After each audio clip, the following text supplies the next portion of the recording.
Does the train only pass once?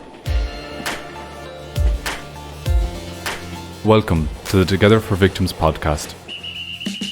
A journey through abundance, plunge and shadow, to new understandings, heights and depths, unexpected discoveries or recoveries. A journey by train around Europe through the complexities of coordinating and harmonising support services for victims of gender-based violence. This podcast is focused on the latest developments in the field of gender-based violence services in the European Union. This journey, shaped by Victim Support Europe, the leading European organisation advocating for the rights and services of all crime victims, explores how 11 partner organisations in the 2Gether4Victims project are working together with one goal: improving services for victims of gender-based and domestic violence. Along the way, we'll examine their current efforts and how these actions are paving the way for harmonised, gendered support services for victims across Europe.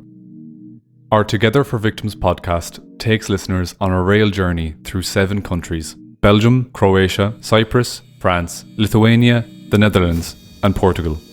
And the journey doesn't end there. It will cross even more borders. If you work with victims of crime, have been a victim yourself, or know someone who has, please find your seat. You'll learn about the latest advancements in victims' rights across Europe. Our podcast train is funded by the SERVE programme of the European Commission, co-funded by the European Union. Views and opinions expressed are however those of the authors only and do not necessarily reflect those of the European Union or the European Commission. Neither the European Union nor the granting authority can be held responsible for them. Welcome to our episode, Elderly Voices, addressing domestic violence among older adults. Today, we'll delve into the often overlooked issue of domestic violence affecting older individuals. Our discussion will feature Željka Barić, the director of Dom Duga, a shelter dedicated to supporting children and adults who are victims of domestic violence. Drawing from her extensive experience at a shelter and counselling centre, Željka will illuminate the unique challenges faced by elderly victims and the specialised support they require. We will explore compelling stories that highlight the distinct needs of older victims, emphasising the necessity for tailored interventions. Additionally, we'll discuss the critical differences in psychosocial support for elderly women, necessary adjustments within shelter programmes, the potential inclusion of elderly men, and the varying expectations of older versus younger victims. Leading the conversation is Anna, a sound artist and victims advocate who is travelling across Europe to connect with those affected by gender-based violence. Join us for valuable insights into providing effective assistance to elderly victims of domestic violence. I'm once again in Zagreb, Croatia, making my way to Duga, Zagreb, a home for children and adults who are victims of domestic violence, where I'm set to meet the remarkable Željka Barić, the director of Dom Duga. This home, which opened its doors in 2007, is the first of its kind in Zagreb, dedicated to supporting children and adults who are victims of domestic violence. At Duga, Zagreb, they provide a safe and nurturing environment, offering daily accommodations, meals, and maintenance of hygiene. Their comprehensive services include healthcare, psychosocial treatment, and legal aid, all at no cost to the residents. As I approach this vital centre, I'm filled with anticipation to learn more about the impactful work being done here, and to engage with Željka on the critical issues surrounding domestic violence, particularly as it affects older adults. Hi Željka, it was a wonderful coincidence to meet you at the Victim Support Europe conference in Zagreb a few months ago. Thank you for inviting me here to explore the unique needs of elderly victims and the specialised support required to address them. Could you please introduce yourself and share a bit about your experience in this field? Well, I'm a social worker and I'm working 33 years to this day today. And last 18 years I'm working with victims of domestic violence. I'm director of institution for victims, helping victims of domestic violence. And we are registered at a commercial court in Zagreb. and we carry out 4 main activities in order to protect the victims of domestic violence. We are best known because of our shelter for victims, and there are children and adult victims together. And there is another activity. This is a treatment treatment center for psychosocial treatment of convicted perpetrators. We also have a counseling center, and that center is for victims is in 2 different parts of city, the east and west part, and so it's a way to be more accessible to victims. And we are currently in the process of activating the 4th major activity, and it's called organized housing. It's for victims of domestic violence as a sequence after the shelter. It's that part of help. It is an opportunity for victims who are employed or have another permanent income to train independently. The help victim to get is an apartment they don't have to pay for. And they will pay just for utilities, food, clothing, and for themselves and their children. And they can stay in the apartment for up to 1 year. In addition to permanent income, there will be some other criteria that the victim needs to satisfy. The criteria are being developed now, and this activity will begin at the end of 2024. And in Croatia, I need to say that our shelter, Dom Duga Zagreb, is a shelter which is an example of gold standard in organization of daily activities in shelter and the number of experts and equipment for the daily life of violence in shelter. And I'm very proud of that because Zagreb really gives nice financial support, big financial support to this topic, everything to do against violence in the family.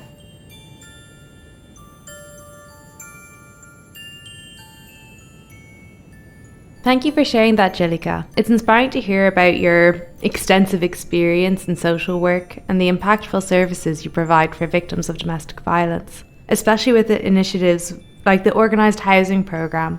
Your commitment to creating a supportive environment for both children and adult victims is really commendable. With that in mind, what would you identify as an important difference in psychological support for an elderly woman compared to a younger woman who is a victim of domestic violence during her stay in the shelter? Well, the expectations of change for elderly victims of domestic violence are mostly the same, like the expectations of younger victims. Both older and younger women don't want to live in the violence and want it to stop. And it is the first and most important expectation expressed by victims regardless of age.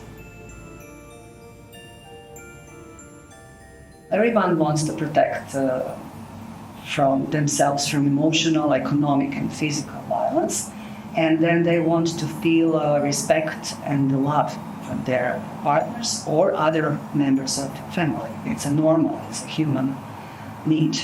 And we support them in that attitude, and that they have the right to expect that in our work with them. But there are certain differences which we observe at elderly women victims of domestic violence, and this is that elderly victims have a lower education, and because of that they have lower pensions. And we notice that the elderly are more often victims of another member of family, such as a brother, sister, adult children, daughter-in-laws. Elderly are more common victims of emotional and economic violence, abuse and neglect than of physical violence. Economic and emotional violence are first, then less are physical violence. Older women get less than younger women, to decide to report the violence to institutions, and therefore they are longer exposed to combined violence. It's not good Our data shows that a three-quarter elderly women victims do not report violence. Three-quarter. Elderly victims are additionally vulnerable to domestic violence, especially if they are widowed or retired. And therefore, they economically depend mainly on their children or other members of family. And that's why I'm coming now in the topic. That's why they don't want to report them to the institutions. So some kind of closed circle. It's a kind of trap. And I think it's a big point why we have a problem with the elderly victims. It should be considered that this is so because elderly victims are more often neglected or abused from other family members. And like I said before, they're less victims from partners. It's our experience. So it isn't good if they report the violence, they lose financial support and health care in the house. And they feel like they have betrayed their relatives. It's a very bad feeling. On the other side, it isn't good if they don't report the violence because the neglect and abuse continues. It's a mud position. It's very unenviable. It's a certain very painful emotionally for the victim. And so I will single out exactly that trap, that situation. I'll explain now in which older victims find themselves as the most essential difference between younger women, victim, and elderly women. And that's it. We have to do on this carrying on, encouraging them to report but in a system we need to prepare everything for them to be safe, not call for help, and after that she will come back in her house and there is her perpetrator.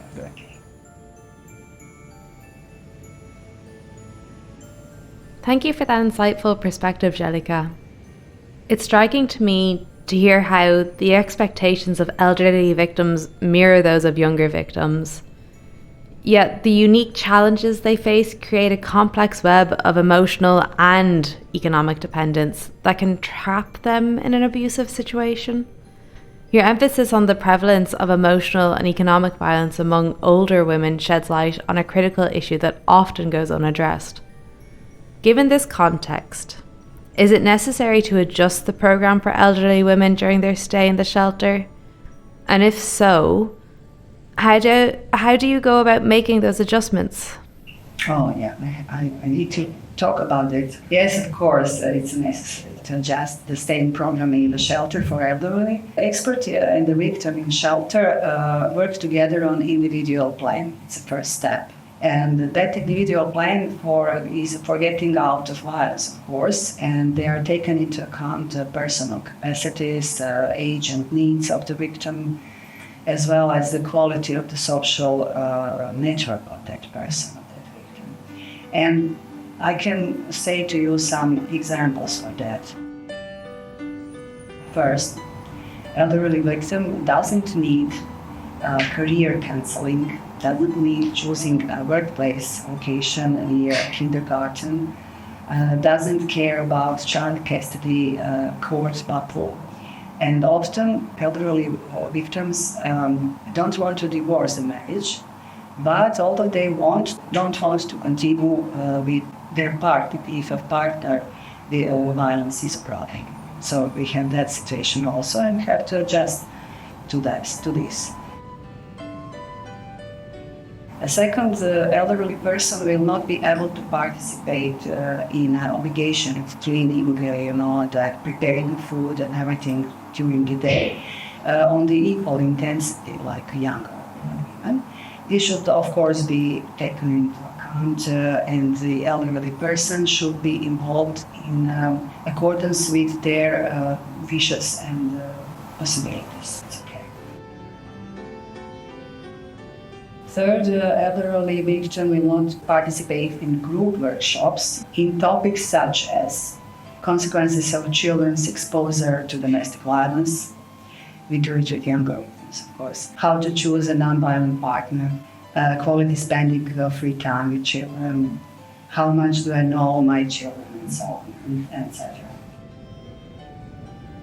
Fourth, working with an elderly victims needs creating an economically safe environment for them.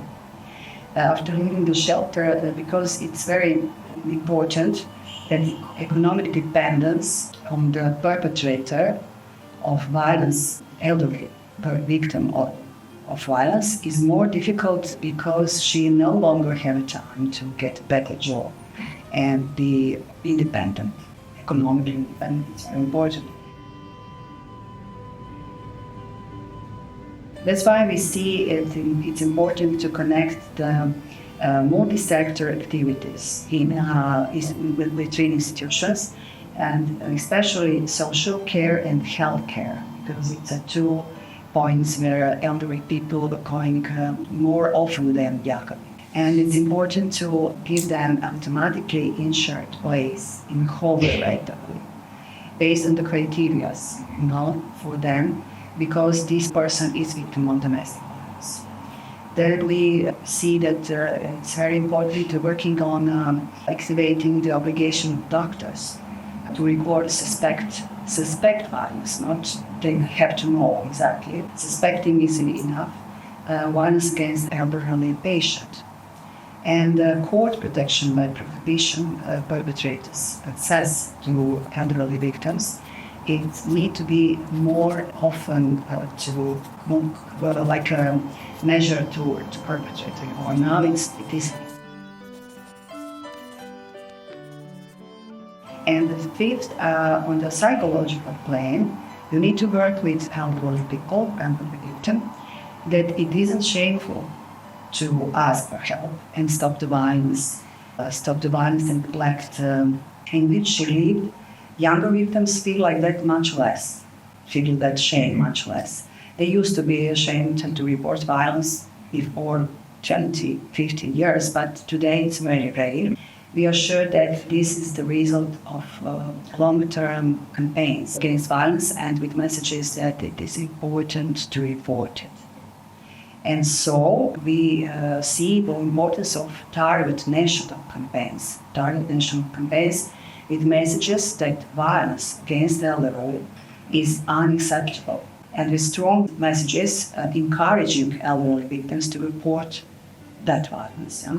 Based on campaigns, the media, big spectrum media, also have the responsibility to indicate the obligation of reporting violence against elderly victims in their announcements to the general public, daily announcements through many of sort of public advertising. So for this to have a complete effect, the whole system and institutions must also be ready to provide protection and assistance adapted to the needs of elderly victims.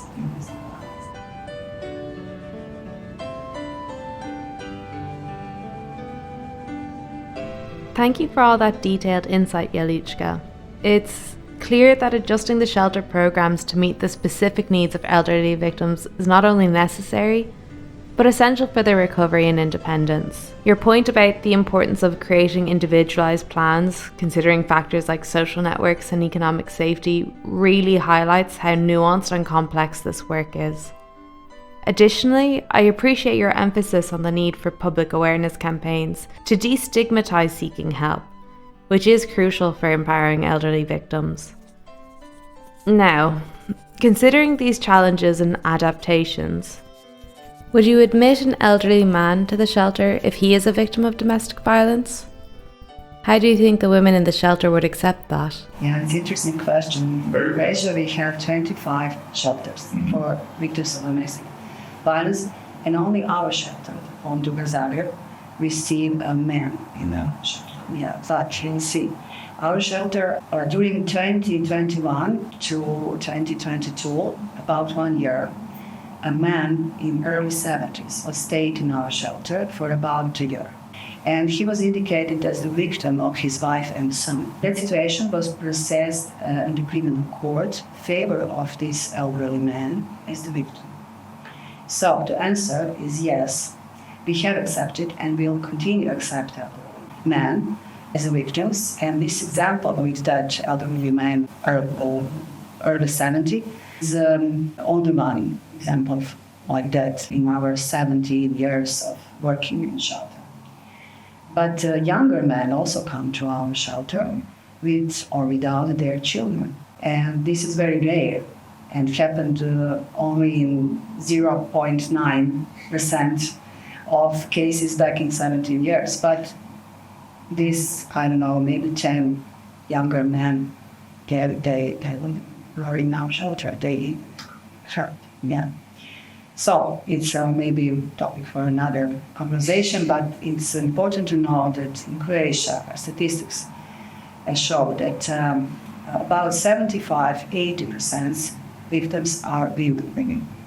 And so 20-25% victims are men. And we can't close our eyes. That's problem. Yeah. It's significant to hear that your shelter has successfully accommodated elderly men as victims of domestic violence, especially in a society where male victims are often overlooked. Your example of the elderly man who stayed with you for nearly a year underscores the need for inclusive support systems that recognise that anyone can be a victim, regardless of gender. Now, when older women seek advice at your counselling centre for victims of domestic violence, what are their expectations compared to those of younger women victims?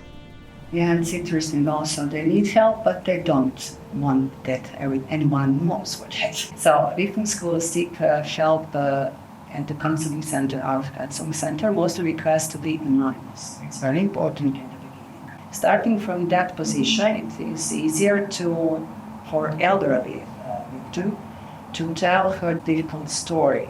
It's very important for her that don't be introduced in the process of big changes. So first level, it's very important. And we need to understand that, like experts who are working with that counseling center, because she doesn't look for changes like a younger woman asks. Why is that? 1/3 of elderly persons who call us are in that view. They don't want changes, just want to talk.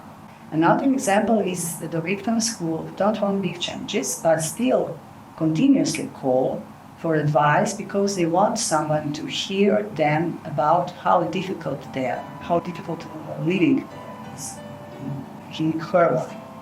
Yeah? They emphasize that this is most important to them. They haven't will for real change. They especially emphasize that it is important to them that we don't report the violence because they don't want it. They want to talk continuously. Yeah. And the third are elderly persons who want to report violence and they are looking for help with this from our counseling office, counseling center. They want the violence to stop, and partner violence is most common in this. So, and here, in an example, we can see that elderly victims don't want to report and they want to be anonymous when they are calling our counseling center. And in 90% of cases of this situation, they are victims of another member from in family, not partner. That's the bad position for them. When young women, victims call or come to counseling center, they accept help and change because of domestic violence in approximately 50% cases. The remaining part of them who are very afraid, not shame, but very afraid of reporting, but want to hear what they can do if they decide to report violence to the institution. And I think it's kind of process of gather strength and courage. It's process, it's a long process. Yeah, but if they are calling, they want to know what can I do if I want to. Oh, okay, I know, but that's it.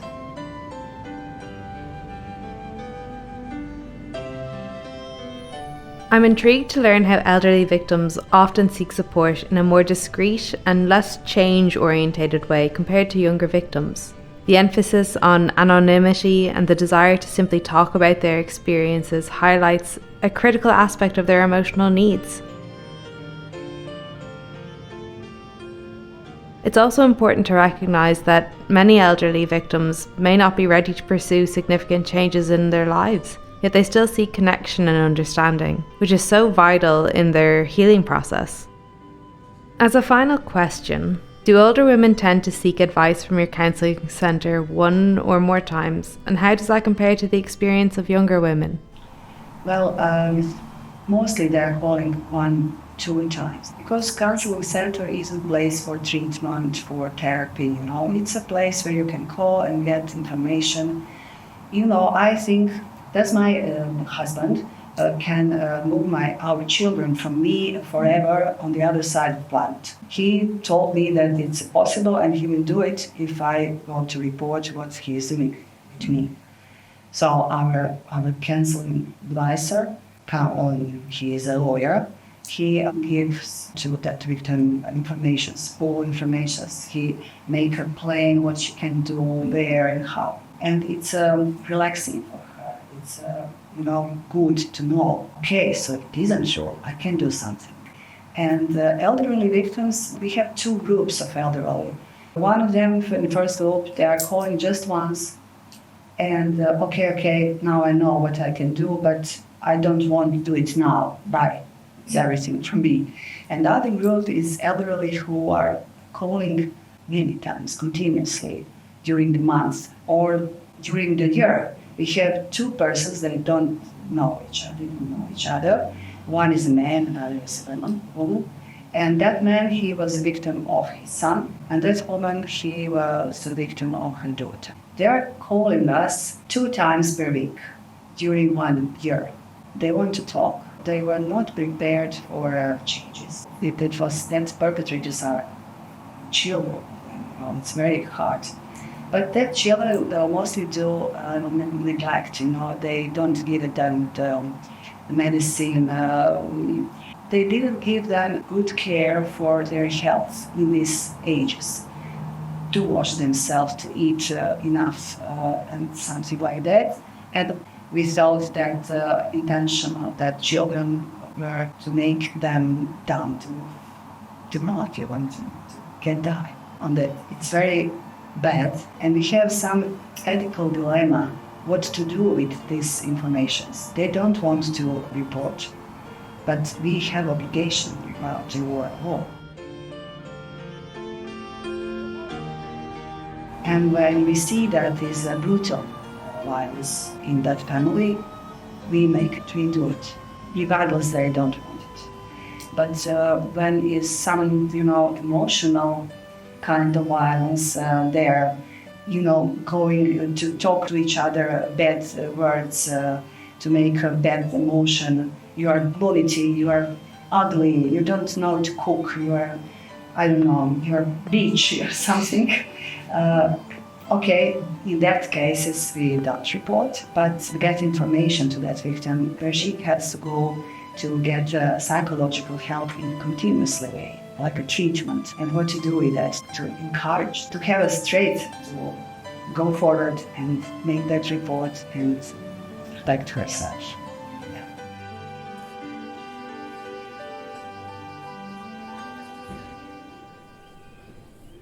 Thank you very much for sharing. It's really interesting to hear how elderly victims use your counselling centre. Some call just once to get information, while others reach out many times because they need ongoing support. It's tough to think about how some of them are dealing with neglect from their own children. That must make things even harder for them. I really appreciate you sharing your experiences today. It's given me a better understanding of the challenges elderly victims face. Thank you for the important work you're doing. Thank you. As Anna continues her journey through Europe on the train, she's filled with anticipation for the new countries and experiences that await her. 3, 2, 1, started.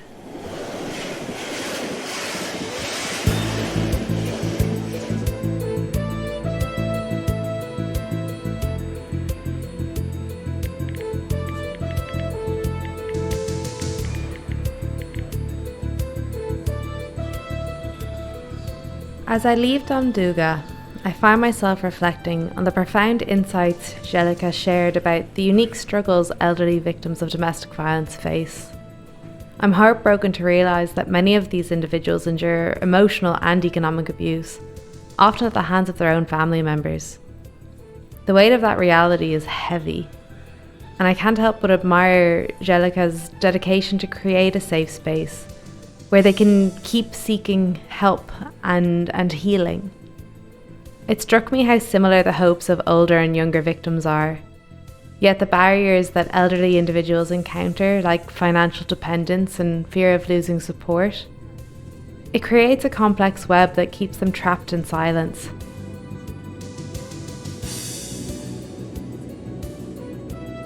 Željka's emphasis on individualised care and the need for tailored shelter programs resonated deeply with me. It's clear that acknowledging these differences is vital to helping elderly victims regain their autonomy and their sense of self-worth. Honestly, I'm grateful for this opportunity, learning about nuanced approaches required to assist older victims, and the importance of fostering a society where seeking help isn't stigmatised. I carry these lessons forward, and I hope to contribute to amplifying the voices of the elderly and advocating for the changes they so desperately need.